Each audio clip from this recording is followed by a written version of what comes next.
এটা কখন হবে বলেন? শুনে তো আসতেছি সেই আদম থেকেই। কবে সংগঠিত হবে আপনি বলেন, আমরা শুনি। তখন বিশ্বনবী তার জবাবটা কোরআনের আয়াত দিয়ে হতো। সাহাবাই কারামদেরকে যেরকম নসিহত পূর্ণ করতেন, এরকম নসিহত না। ইয়াসআলুকান নাসু আনিস সাআহ কুল ইন্নামা ইলমুহা ইনদাল্লাহ। কিয়ামত কখন সংগঠিত হবে তোমরা তা জানতে চাচ্ছ? কোশ্চিন কালেও তোমরা জানতে পারবে না। বরঞ্চ এই কিয়ামত কখন হবে এই বিষয়ে একমাত্র জ্ঞান একজনের আছে, তিনি কে? আল্লাহ। আর একটু জোরে বলেন, তিনি কে?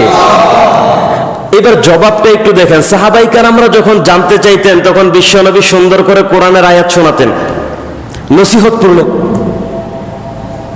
কি পূর্ণ?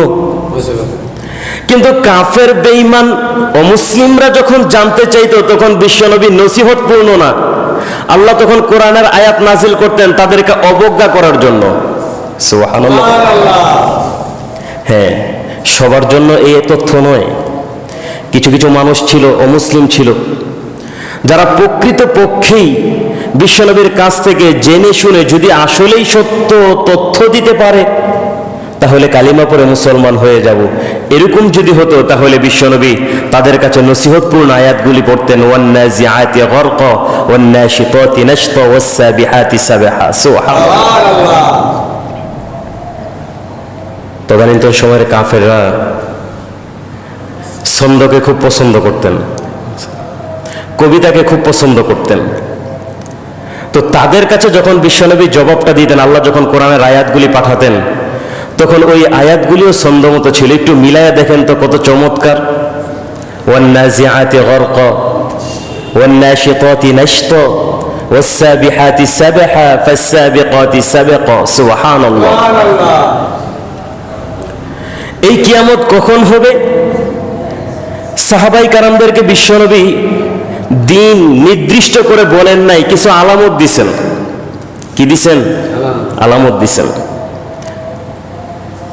আপনি এখান থেকে ঢাকা যাবেন একটা লোকের সাথে দেখা করতে, জীবনেও পরিচয় হয় নাই, তার কাছ থেকে একটা মাল আপনি নিয়ে আসবেন, পকেটে টাকা নিয়ে গেছেন, ওনার কাছেও মূল্যবান জিনিসটা আছে। কোথায় যাবে? কোথায় দেখা হবে? যাত্রাবাড়ির ফ্লাইওভারের নিচে। প্রত্যেক দিন লক্ষ লক্ষ মানুষ ওই ফ্লাইওভারের নিচে দিয়ে চলাফেরা করে। এখন আপনার কাছে এত টাকা যে কোনো মানুষের কাছে যাইয়া তো আপনি পরিচয় তো দিতে পারবেন না, ডাকাতি হওয়ার সম্ভাবনা আছে। আবার যিনি মূল্যবান সম্পদটা নিয়ে আসছেন উনিও এটা কারো কাছে প্রকাশ করবেন না যদি ডাকাতি হয়ে যায়। একটা আলামত দিছেন, আমি ফ্লাইওভার যাত্রাবাড়ির ফ্লাইওভারের নিচে থাকবো, আমার কাপড়টা লাল থাকবে। বলেন তো কিছুটা আলামত পাওয়া গেছে কিনা? কথা বলতেছে না। আমার মাথার মধ্যে একটা লাল টুপি থাকবে, কিছুটা আলামত পাওয়া গেছে কিনা? বিশ্বনবী নির্দিষ্ট করে বলেন নাই, কিন্তু কিছুটা আলামত দিছেন। বিশ্বনবী সাহাবাই কেরামদেরকে বলছেন, ও সাহাবীরা, কিয়ামত যেদিন হবে, যেই মাসটা হবে ওই মাসটার নাম হচ্ছে মুহররম মাস।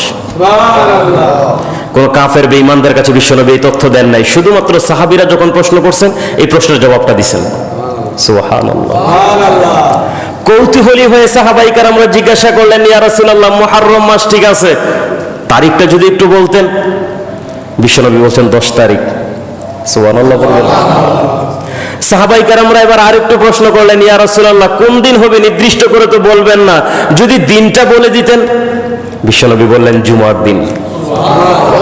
তিনটা প্রশ্ন সাহাবাই কেরামরা করেছেন, বিশ্বনবী তিনটা প্রশ্নেরই জবাব দিয়েছেন। কিন্তু কাফের বেঈমানরা যখন জানতে চাইছেন তখন বিশ্বনবী, আল্লাহ যখন কোরআনের আয়াত নাজিল করেছেন, কিছুটা হ্যায় প্রতিপন্ন করেছেন, কিছুটা ছোট করেছেন, কিছুটা নমনীয় করেছেন। সুবহানাল্লাহ। আমার ভাইয়েরা, বিশ্বনবী তখন সাহাবাই কেরামদের কাছে তিনটা তথ্য দেওয়ার পরে বিশ্বনবী বললেন, থামো, আর প্রশ্ন করিও না, কারণ এরপরে যত জ্ঞান আছে সমস্ত জ্ঞান কার কাছে? আল্লাহর কাছে। আজকের এরকম কোন একটা দিনে মুহররম মাসটা হবে, এরকম শুক্রবারও হবে, 10 তারিখ, তিনটাই মিলে যাবে। কোনো একটা সময়, কোনো একটা দিন আসর নামাজের পরে ইসরাফিল সিংহায় ফু দিবে, গোটা পৃথিবী লণ্ডভণ্ড হয়ে যাবে। বিশ্বনবী কিছু কিছু আলামত দিয়েছেন, এর মধ্যে কয়েকটা আলামত ছিল এরকম, এই পৃথিবী যখন ধ্বংস হয়ে যাবে, ধ্বংস হওয়ার আগে মানুষদের কাছ থেকে আল্লাহর প্রতি যে বিশ্বাস, ওই বিশ্বাসটা কমে যাবে। আল্লাহ রাব্বুল আলামিনের পক্ষ থেকে যে নবী রাসূলগণ আগমন করেছেন, ওই নবী রাসূলগণ আল্লাহর পক্ষ থেকে তারা সঠিক বিধান নিয়ে এসেছিলেন। ওই বিধানগুলির মধ্যে মানুষ মিথ্যা তহমত দিবে। নাউজুবিল্লাহ পড়বেন না? বর্তমান সময়ে তাকায়া দেখেন বিশ্বনবীর কত হাদিসকে মিথ্যে বলে বলে চালায়া দিচ্ছে। নিজের সাথে মিশতেছে না, মিলতেছে না, এই হাদিসটা মিথ্যে, এই হাদিসটা জয়ীফ, এই হাদিসটা সহি নয়, মন গড়া। আরে ভাই তুমি পারো না, তুমি ব্যর্থ আছো, তুমি এটা বলো না, ঠিক আছে আমি পারি না, অন্তত মানা তো যায়। চুরি তো চুরি, আবার সিনা চুরিও। বিশ্বনবী বলছেন কিয়ামতের আগে আল্লাহর পক্ষ থেকে নবী রাসূলগণ যেই সহিফা, যেই বাণী, যেই কোরআনের আয়াত নিয়ে এসেছে, মানুষগুলি এগুলিকে মিথ্যাপন্ন করবে। কোরআনের আয়াতগুলি নিজের স্বার্থের সাথে মিশাবে। নাউজুবিল্লাহ করবেন না? আমি ইমাম, আমি যখন দেখি কোনো কোরআনের আয়াত আমার বিরুদ্ধে যাচ্ছে, আমি মৌলভী সাহেব জুমার খুতবায় বসে কোরআনের আয়াতগুলি বলি না। আমি যখন দেখি যে হাদিসটা আমার বিরুদ্ধে যাচ্ছে, আমি মৌলভী সাহেব নিজেরা বাঁচানোর জন্য ওই হাদিসগুলি আমার মুসল্লিদের কাছে আমি বলি না। কেউ যদি আমার কাছে ওই হাদিসটার ব্যাখ্যা নিতে আসে, নিজেকে বাঁচানোর জন্য হাদিস ডানেরটা বামে চলে যায়। কোনো কোরআনের আয়াতের ব্যাখ্যা জানার জন্য যদি আমার কাছে আসে যে হুজুর এই ব্যাখ্যাটা একটু দেন তো দেখি, আমি যদি দেখি যে এই ব্যাখ্যাটা দিলে আমার বিরুদ্ধে যেতে পারে, কোরআনের ব্যাখ্যা শুদ্ধ আমরা উল্টা পাল্টা করে দিই। এই কাজটা কি শুধুমাত্র ইমামরাই করে? একটু মুখ দিয়ে বলেন, শুধু ইমামরাই করে? প্রত্যেকটা জায়গায় জায়গায় প্রত্যেকটা মানুষ প্রত্যেকটা আপন জায়গা থেকে কোরআনের আয়াতগুলি পরিবর্তন করতেছে, ব্যাখ্যার ভুল তথ্য দিতেছে, হাদিসের বিরোধিতা করতেছে। এই যে আমরা এটা দেখতে পাচ্ছি, এটাও কিয়ামতের একটা আলামত। আচ্ছা বলেন তো, মানুষ কোরআনের ভুল ব্যাখ্যাগুলি কেন দিচ্ছে, হাদিসের ভুল ব্যাখ্যাগুলি কেন দিচ্ছে? তার অন্তরের মধ্যে কি নাই? একটু জোরে বলেন না, কি নাই? ঈমান নাই, আল্লাহর উপরে পূর্ণ বিশ্বাসটা নাই। যে আমি যদি কোরআনের আয়াতের ভুল ব্যাখ্যাটা যদি দেই, হাদিসের ভুল ব্যাখ্যাটা যদি দেই, আল্লাহ আমাকে ধরতে পারেন, পাকড়াও করতে পারেন, বিচারের সম্মুখীন হওয়া লাগবে। এই ঈমানটা আমাদের অন্তরের মধ্যে নাই দেখেই আজকে আমরা প্রতিনিয়ত হাদিসের বিরোধিতা করতেছি, কোরআনের বিরোধিতা করতেছি, ইসলামের বিরোধিতা করতেছি। বিশ্বনবী সাল্লাল্লাহু আলাইহি ওয়াসাল্লাম সবচেয়ে বেশি হুঁশিয়ারি যে কয়েকটা বিষয়ের ব্যাপারে দিয়েছেন, তার মধ্যে একটা হচ্ছে কিয়ামতের আগে মানুষ নামাজ পড়বে, ওই নামাজ কবুল হবে না। একটা দল তো নামাজই পড়বে না, তাদের সংখ্যা ব্যাপক হারে হবে। কিন্তু যারা নামাজ পড়বে তাদের মধ্যে অধিকাংশ মানুষেরই নামাজ হবে না, ইমামের সুদ্ধা। বলতে পারেন হুজুর কিভাবে? ইমাম নামাজের মধ্যে দাঁড়ায় পিছনে মুসল্লিদের চেহারা দেখে, দেখি আজকে কোন মুসল্লিটা আছে। যদি মন মতো হয় নামাজের মধ্যে সুন্দর কোরআন তেলাওয়াত, নামাজ পড়তেছে আর বলতেছে ওই মুসল্লিটা মনে হয় খুশি হয়েছে। কমিটির কাউকে যখন দেখে না আজকে নামাজটা সুন্দর মতো পড়ানো লাগবে, তাড়াতাড়ি পড়ানো যাবে না, ওই কমিটির দিকে তাকায় নামাজটা সুন্দর মতো পড়ে। বলেন তো ইমামের কি নামাজ আছে না গেছে? কথা বলতেছে না? আরে ভাই আমি আমার কথা বলতেছি, এই জায়গায় জোরে বলতে তো সমস্যা নাই। বলেন তো ইমামের নামাজ আছে না গেছে? ইমামের নামাজ গেছে, বাকি সবার নামাজ আছে? কথা বলতেছে না। এবার দেখেন তো বিশ্বনবীর হাদিসটা মিলছে কিনা। ইমাম ইমামতি করবে মুসল্লিদের বয়ে, আমি বলছি না, বিশ্বনবী বলছেন। কে বলছেন? একটু জোরে বলেন না, কে বলছেন? বিশ্বনবী বলছেন ইমাম ইমামতি করবে, তার ইমামতি হবে না। কেন?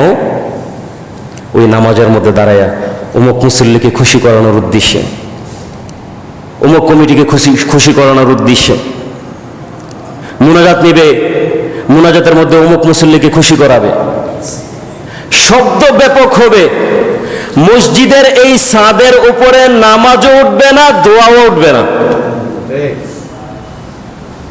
বুঝাইতে পারতেছি? আচ্ছা বলুন তো, এই যে এতগুলা কথা যে বললাম, আমাকেই তো বলতেছি, আমাকে দিয়ে আমি উদাহরণ দিচ্ছি। এই একই বিষয় গোটা পৃথিবীর প্রত্যেকটা জায়গার মধ্যে ছড়ে আসছে। বিশ্বনবী সাল্লাল্লাহু আলাইহি ওয়াসাল্লাম বলছেন, এই যে হাদিস শোনালাম, একদল তো নামাজই পড়বে না, কিন্তু যারা নামাজ পড়বে তাদের নামাজ কবুল হবে না। সত্যিকার অর্থেই আমরা বর্তমান সময়ে এসে এই সময়ে যারা ইমামতি করতেছি, বিশ্বনবীর হাদিসগুলি, সব কথা তো সবার কাছে বলা যায় না। আমার অন্তর আমি জানি, আমাকে আমি ফাঁকি দিতে পারবো না। বিশ্বনবীর প্রত্যেকটা কিয়ামত আলামত সম্পর্কে হাদিস 100 থেকে 100 সত্যি আমি জানি, যেহেতু এখানে নামাজ আমি পড়াই।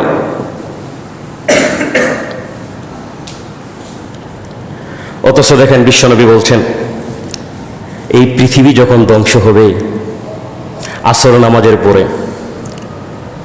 কোন জায়গার আসর নামাজ? আমরা এখন জুমার নামাজ পড়তেছি, সৌদিতে এখন জুমার নামাজ নয়, 3 ঘন্টা পার হয়ে চলে গেছে। কাবা করে যে নামাজ হবে, ওই আসর নামাজের পর হতেই কিয়ামত শুরু হবে। গোটা পৃথিবীর মধ্যে যখন ইসরাফিলের সিঙ্গার ফুঁয়ো চলে আসবে, পৃথিবীতে যতগুলি মসজিদ আছে প্রত্যেকটা মসজিদেই দিয়েও জামাত হবে, নামাজ হবে না। এমন কি কোনো মসজিদ আছে যে মসজিদের মধ্যে নামাজ নেই? আছে? নাই। অথচ বিশ্বনবী বলছেন, কিয়ামত তখন সংগঠিত হবে যখন এই পৃথিবীতে আল্লাহকে আল্লাহ বলে ডাকার মতো কেউ থাকবে না। অথচ আমি আর আপনি দেখতেছি, কাবা করে না মাত্র আসর নামাজ শেষ হয়েছে, তার আশেপাশের এলাকা যারা 15 মিনিট 20 মিনিট পরে নামাজের মধ্যে দাঁড়াইছে, আশেপাশের এলাকা যারা আছে তারা তো কেবলমাত্র আল্লাহু আকবার বলে আসর নামাজের মধ্যে দাঁড়াইছে। তো নামাজ পড়ানোকে আমরা কি বলি? আল্লাহর ইবাদতই তো বলি। কথা বলতেছেন? আমরা কি বলি এটাকে? আল্লাহর ইবাদত তো বলি। অথচ তখন গোটা পৃথিবীর অসংখ্য জায়গায়, অসংখ্য মসজিদে নামাজ হবে, আর এদিক দিয়ে পৃথিবী ধ্বংস হতে থাকতেছে। অথচ বিশ্বনবী বলছেন, যখন আল্লাহকে আল্লাহ বলে ডাকার মতো কেউ থাকবে না তখন পৃথিবী ধ্বংস হবে।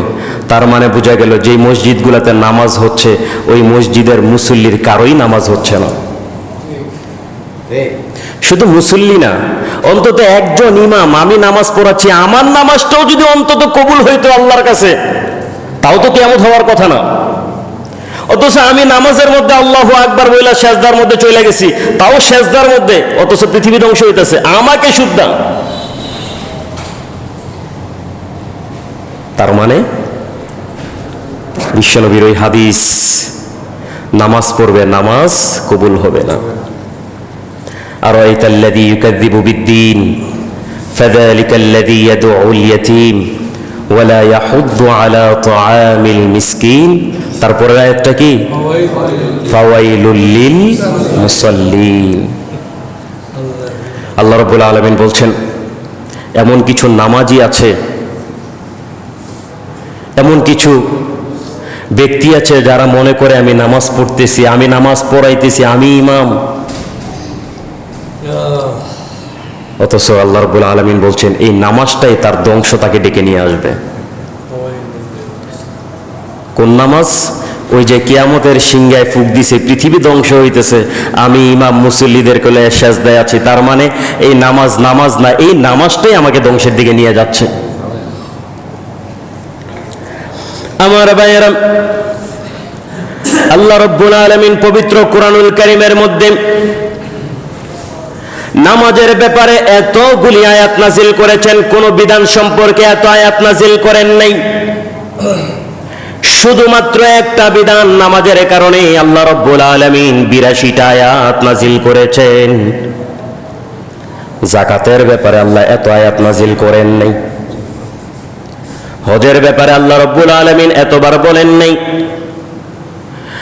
আর অন্যান্য যত বিধান আছে, আল্লাহর উপরে বিশ্বাস রাখতে হবে, তাওহীদের ঘোষণা দেওয়া হয়েছে, কোন বিধান পালন করার জন্য আল্লাহ রাব্বুল আলামিন নামাজের মতো এত বেশি গুরুত্ব দিয়ে কোন আয়াত নাজিল করেন নাই।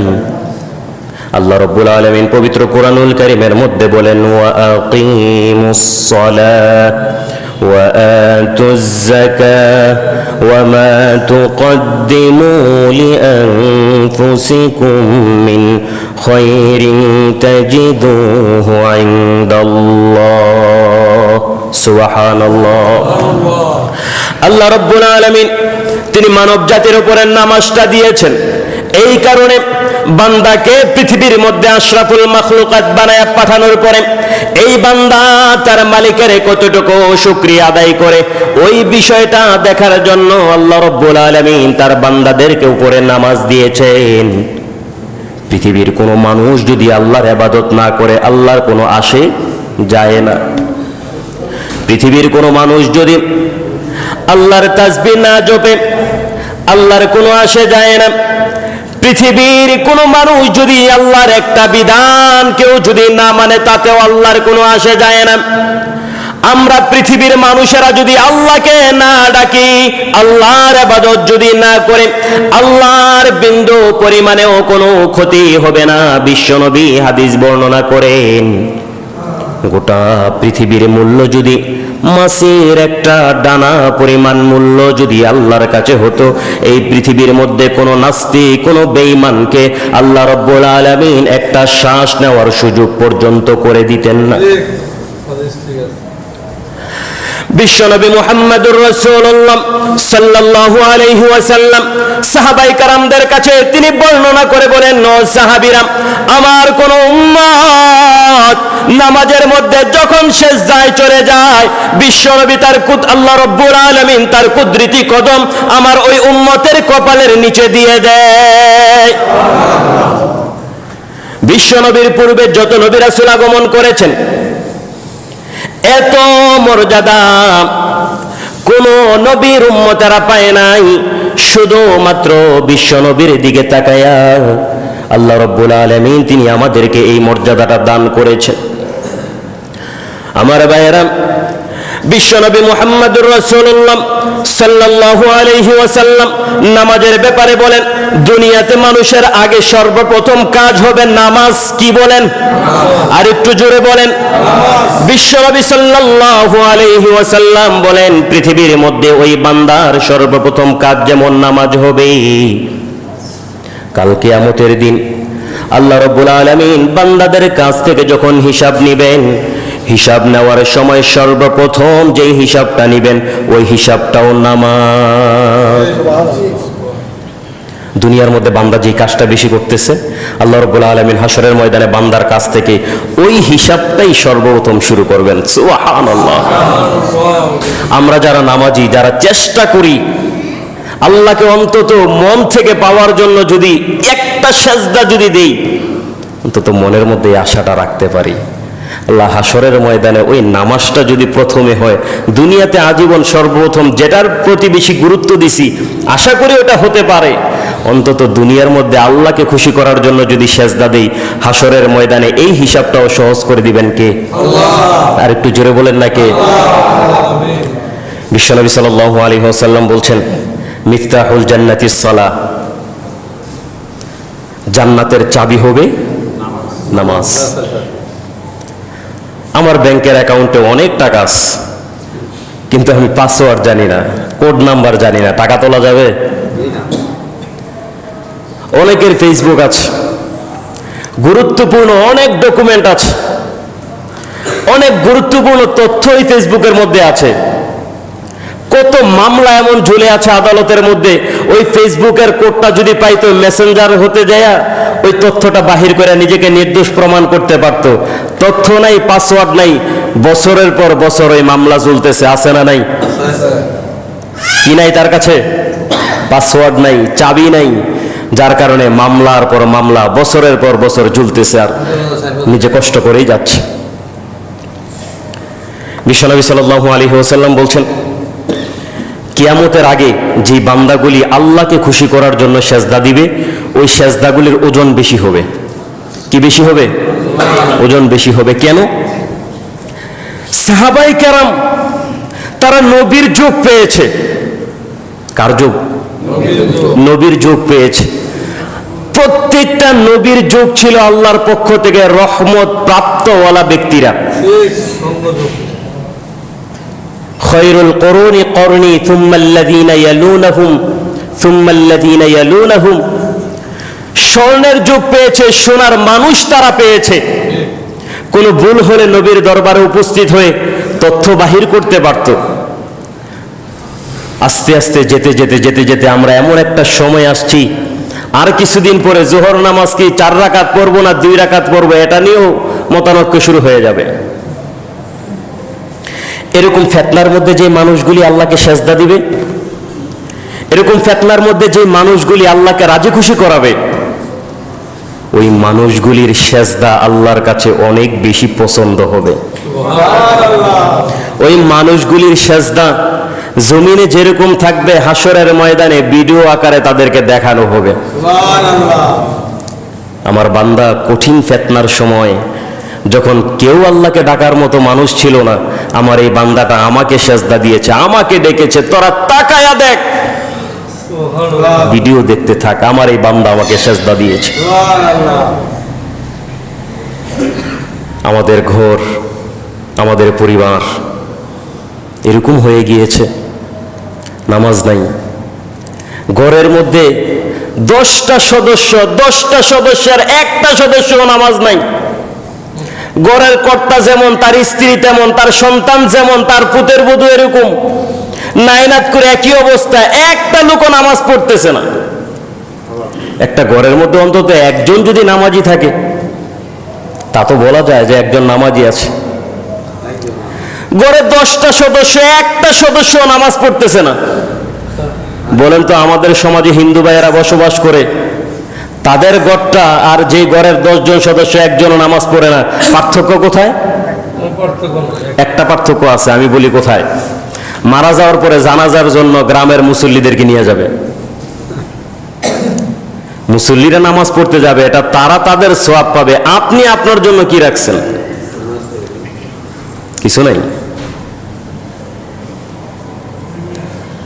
আমাদের জীবনটা চলতেছে ধারাবাহিকভাবে। খাবার খাইলেও আমাদের দিন যায়, খাবার না খাইলেও দিন যায়, নামাজ পড়লেও দিন যায়, নামাজ না পড়লেও দিন যায়। খুব কষ্ট হয় বর্তমান সময়ে ফজরের মধ্যে মসজিদে দাঁড়ালে, মসজিদ শূন্য হয়ে গেছে, খালি হয়ে গেছে। 5 জন 7 জন 3 জন নিয়ে ফজর নামাজ পড়তে হয়। অথচ এই সমাজের মধ্যে মানুষের অভাব নাই। আর্জেন্টিনা ব্রাজিল খেলা হলে পোলাপানগুলা রাত্রে 3টা 4টা বাজে উঠে কি চিল্লানোর আওয়াজ শোনা যায়, মসজিদ খালি। বলেন তো, কবরের মধ্যে গেলে এই যে মেসির আওয়াজ শুনে, ওনাদের আওয়াজ শুনে, গোল দেখে জোরে জোরে চিল্লানগুলি দেওয়া হচ্ছে, কবরে কি ফায়দাটা হবে বলেন? যদি বলে ফায়দা হয়, আমিও আপনাদের সাথে যাব, সবচাইতে গলার আওয়াজটা আমার বেশি হবে। আমরা প্রতিনিয়ত কথা বলি তো, গলাটা মোটামুটি রানিং আছে, জোরে আওয়াজ দিতে পারবো, কোনো ফায়দা হবে না। আমি এখানে কেন আসছি? আপনাদেরকে নামাজ পড়ানোর জন্যই তো, আপনাদেরকে দ্বীন ইসলামের বিষয়গুলি জানানোর জন্যই তো। আপনারাই তো আমাকে আনছেন। আমি জোর করে আসছি? কথা বলে না। আপনারা যেন চুপ করে রয়েছেন, মনে হয় আমি জোর খাটাই এই জায়গার মধ্যে আসছি। আমার পরিবারের মধ্যে এত ক্ষমতাওয়ালা লোক কেউ নাই যে আমি ক্ষমতা দেখাইতে পারবো। আপনারাই আনছেন, আপনাদেরকে নামাজ পড়ানোর জন্য, আপনাদের দাওয়াত পেয়ে আমি আসলাম। আমি নামাজ পড়েছি, আপনারা নাই। খুব কষ্ট লাগে। আবার মাঝে মাঝে কেউ বলে অমুকে পড়ে না, অমুকে পড়ে না, আমি কেন যাব? আল্লাহ কি প্রশ্ন করবে অমুকে যায় না? ঠিক আছে, অমুকে যায় না দেখে তোর নামাজটা বাতিল? কথা বলতেছে না। বরঞ্চ কেউ যদি অমুকের ধারণা দেয় যে অমুকে গেছে না দেখে আমি গেছি না, 2টা পিঠা দিয়ে এসে আরো একটা বেশি দিতে পারে। ইসলামটাকে আমি তার উপরে তোর জন্য রাখছিনি। আবার কিছু কিছু ভাইদেরকে বলতে শোনা যায় যে হুজুরে বুঝায় যদি নিতে পারে আমি তো যেতাম। এই কথাটা শোনার পরে সত্যিকার অর্থে আমি বুঝাতে পারি না এটার জন্য কষ্ট লাগে নাই, আমি এই জুমার মধ্যে কোন জুমায় কোন বিষয় নিয়ে কথা বলেছি আমার কাছে ডায়েরি আছে। আমি নামাজের বিষয় নিয়ে এই মসজিদের মধ্যে আজকের খুতবা সহ 5টা জুমা হয়েছে। সোমবারের আলোচনায় বহুবার করেছি।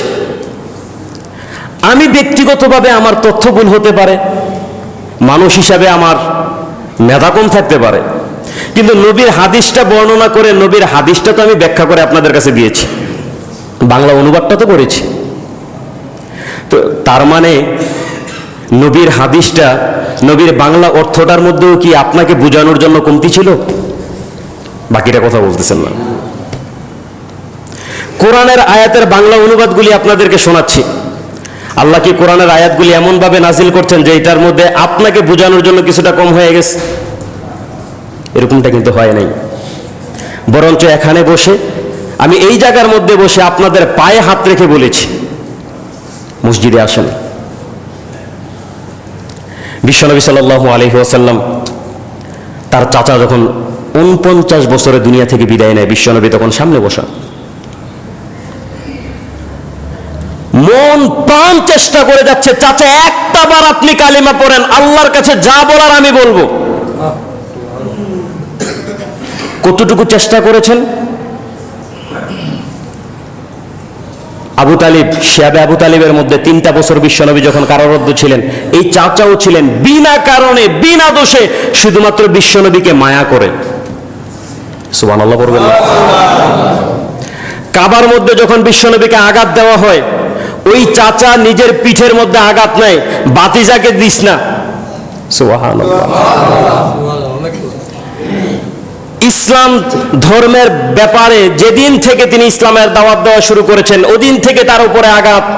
বিশ্বনবীর এই চাচা বুক দিয়েছেন, পিঠ দিয়েছেন, যাতে বিশ্বনবীর উপরে কোনো আঘাত না পড়েন। এরকম একটা মানুষ দুনিয়া থেকে কালেমা না পড়ে দুনিয়া থেকে বিদায় নিয়ে যাচ্ছে, অথচ বিশ্বনবী তিনি সামনে বসা, তিনি কি তা মেনে নিতে পারেন? কি পরিমাণে কলিজাটা থেকে বিশ্বনবী তার চাচাকে বুঝিয়েছিলেন, এটা একমাত্র আল্লাহ ভালো জানে। যে চাচা আপনি একটা বার কালিমা পড়েন। চাচা পড়ে নেই। বিশ্বনবীর মনে কষ্ট, চোখের পানি চলে আসছে। বিশ্বনবীর এই চোখের পানি দেখে আল্লাহ রাব্বুল আলামিন জিবরাইলের মাধ্যমে আয়াত নাজিল করছেন, ইন্নাকা লা তাহদি মান আহবাবতা ওয়ালাকিন্নাল্লাহা ইয়াহদি মান ইয়াশা। নবী, আমি জানি আপনার এই চাচার জন্য আপনার অনেক মায়া, কিন্তু হেদায়েতের দরজা তো আমি আপনার কাছে দেই নাই। আপনি যাকে খুশি আপনি তাকে হেদায়েত দিবেন, এটা আপনি পারবেন না। যদি এটা আপনার চাচাও হয়, হেদায়েতের দায়িত্বটা আল্লাহর কাছে। আপনি যদি মসজিদে আসেন, আপনাকে কেউ বলতে হবে না, আপনি নিজেই আসবেন। আল্লাহকে আপনি রাজি খুশি করানোর জন্যই যদি আসেন, অমুকে আসলো অমুকে আসলো না, এই চিন্তা আপনি করবেন না। আপনি আসতেছেন না, আপনি আল্লাহর কাছে হেদায়েত চাইতেছেন না, আপনি আল্লাহর কাছে হেদায়েতের দরজার জন্য নিজেকে সপর্দ করে দিচ্ছেন না। এই যে শুক্রবার আমরা এখানে এতগুলি মানুষ, এই সমাজের এখনো বর্তমানে বাহিরে যারা মানুষ আছে, ওই মানুষগুলির তুলনায় এই মানুষগুলি একেবারে নগণ্য। অথচ তারাও তো মুসলমান। মারা যাওয়ার পরে তো আপনারাও তাদের জানাজা পড়তে যান না? আমি কিন্তু নিষেধ করতেছি না যারা জানাজা নামাজ পড়েন না, আমি কিন্তু এই কথা বলতেছি না। আমি বুঝাচ্ছি বাস্তবতা। একটা অমুসলিম, সে তার সারা জীবনে নামাজ পড়ে নাই, সে তো মূর্তির সামনে যায় মাথা নত করে, কথা বলতেছে না, মূর্তির সামনে যায় মাথা নত করতেছে। সে যাকে প্রভু মনে করে তাকে যায় সে সেজদা দিতেছে। তার পূর্বপুরুষ যারা আছে তাদের কবরের কাছে যায় সে সেজদা দিতেছে। মাথা, নাক, কপাল জমিনের মধ্যে লাগাইতেছে। আপনিও মুসলমান, 5 ওয়াক্ত নামাজের মধ্যে নাই, মাঝে মাঝে আসেন, তাও মানুষকে দেখানোর জন্য ঢোল তবলা বাজায় আমি মসজিদে যাইতেছি। তার মধ্যে আর আপনার মাঝে পার্থক্যটা কি বলেন?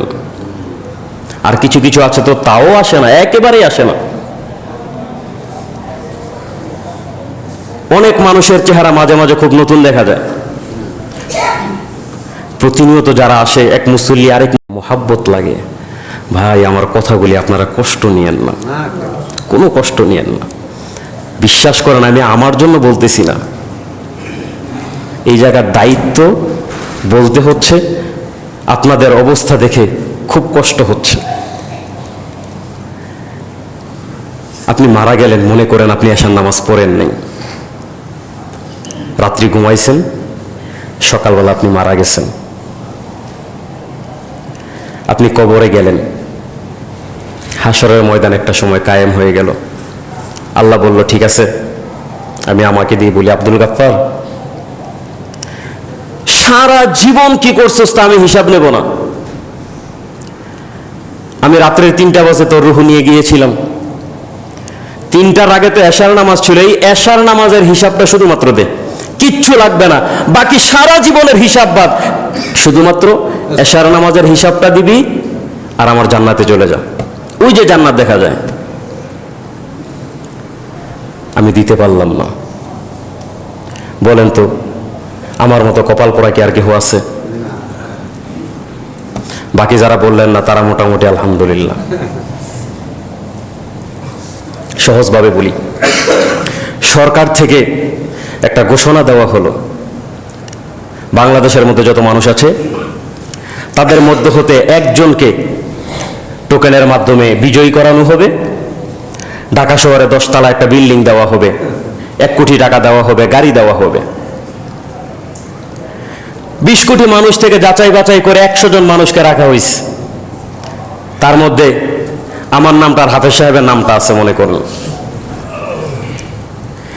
এই 100 জন থেকে বাছাই করে বললো যে বাকি 10 জনকে বাছাই করো, 90 জনকে ফালাই দাও। এই 10 জনের মধ্যে আমার নামটা আর হাফেজ সাহেবের নামটা আছে। সর্বশেষ বলা হলো 2টা নাম রাখো। কয়টা নাম? 2টা নাম রাখো।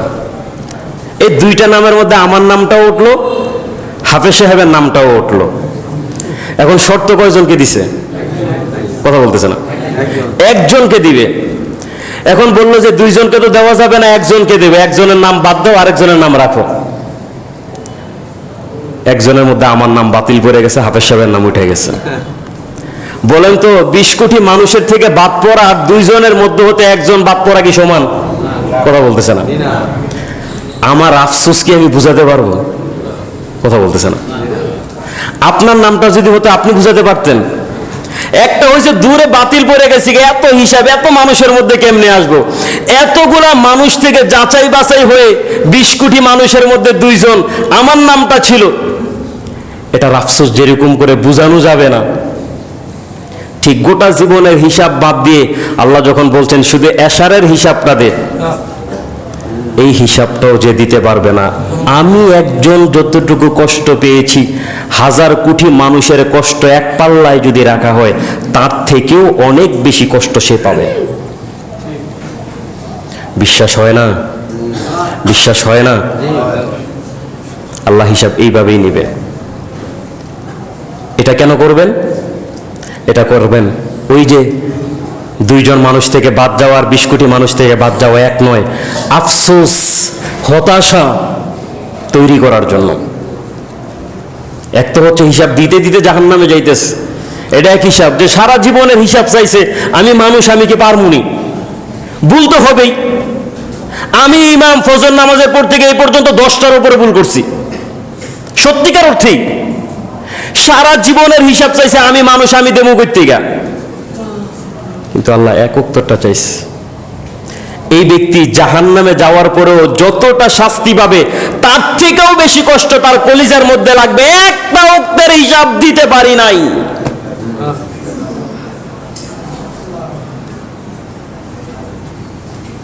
আইসেন মাঝে মাঝে নামাজ পড়তে আইসেন, আপনাদের চেহারাটা দেখতে ভালো লাগে।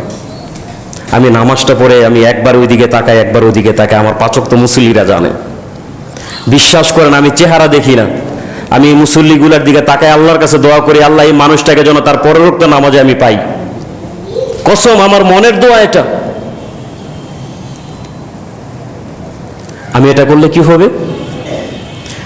আপনি তার পরের রাকাতে যখন আসতেছেন আল্লাহর কাছে একটু সোয়াব পাবো।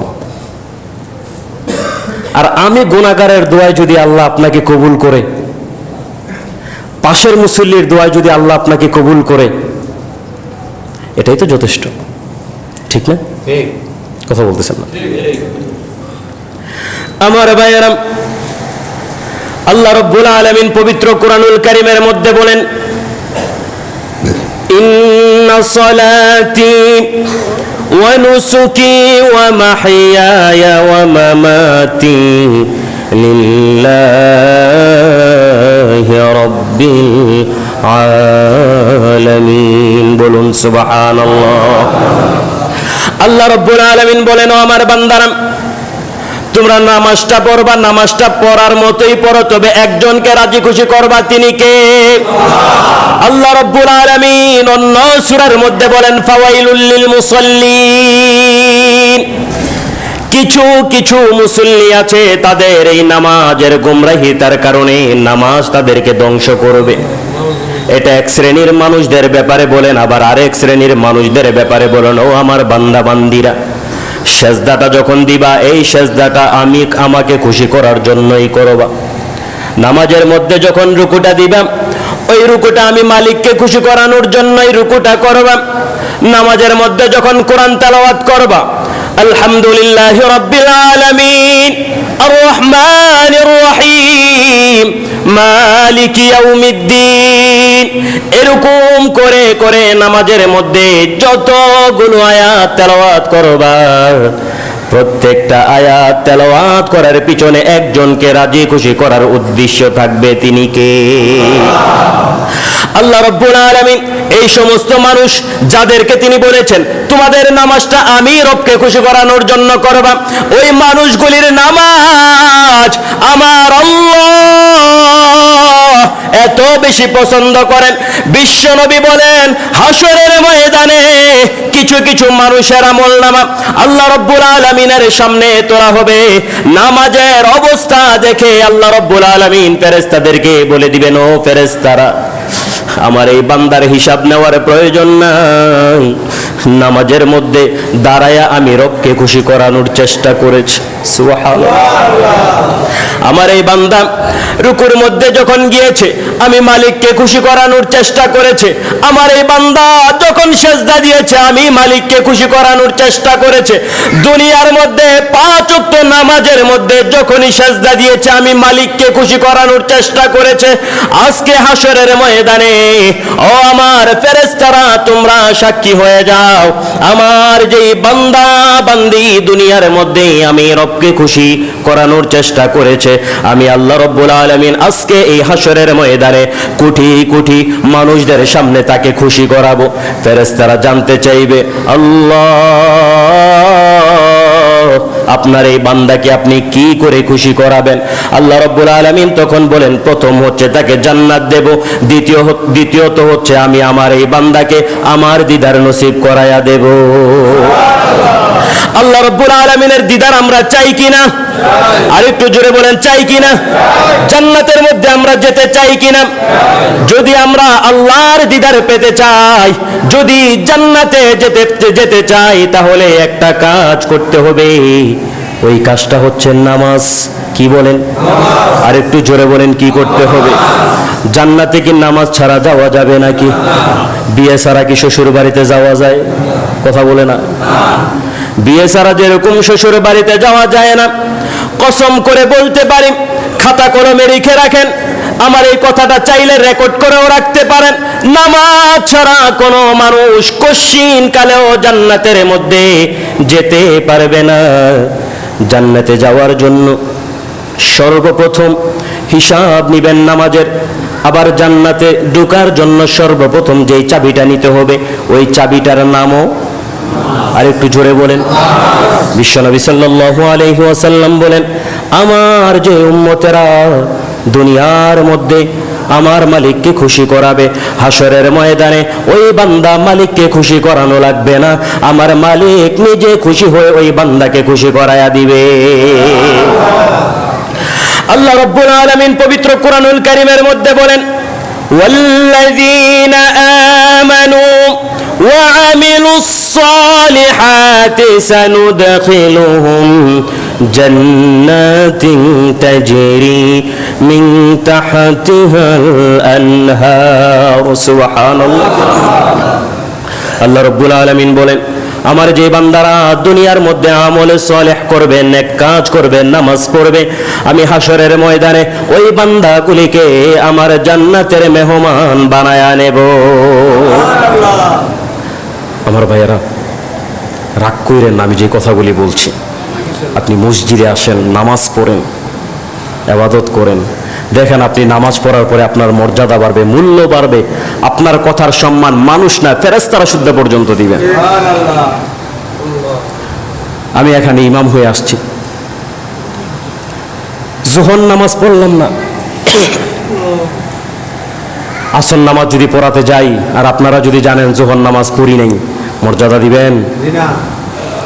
আপনারা যদি এই মর্যাদা আপনারাই না দেন, তাহলে যে মালিক আপনাকে সৃষ্টি করেছেন, যে মালিকের ইবাদত করার কথা, ওই মালিক আপনাকে কি করে মর্যাদা দিবে বলেন?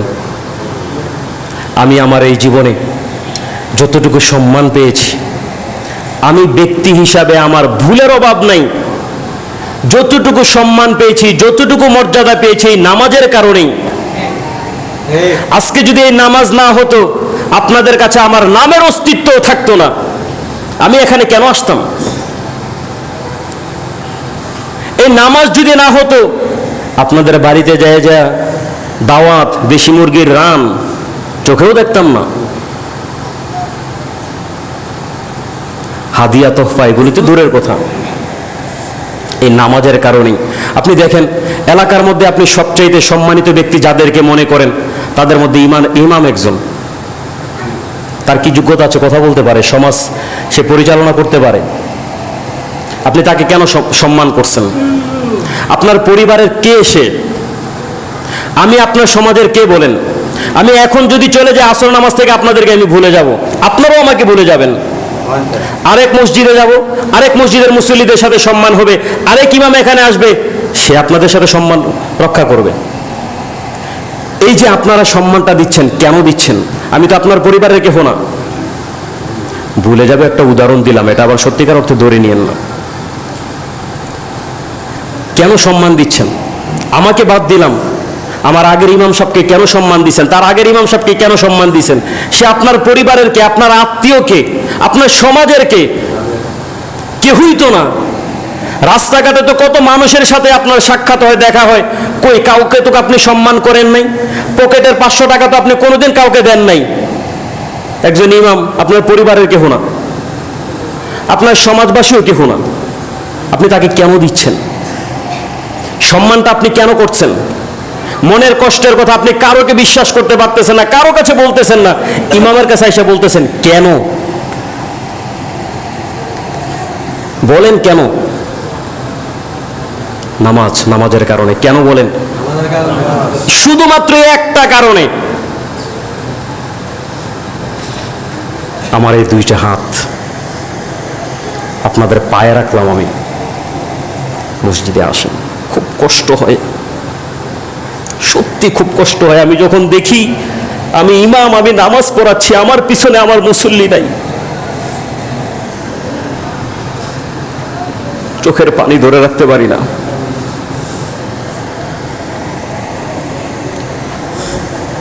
দেখেন, আমি এখানে আসছি শুধুমাত্র আপনাদেরকে নামাজ পড়াতে, আপনাদেরকে ধর্মীয় জ্ঞান দিতে।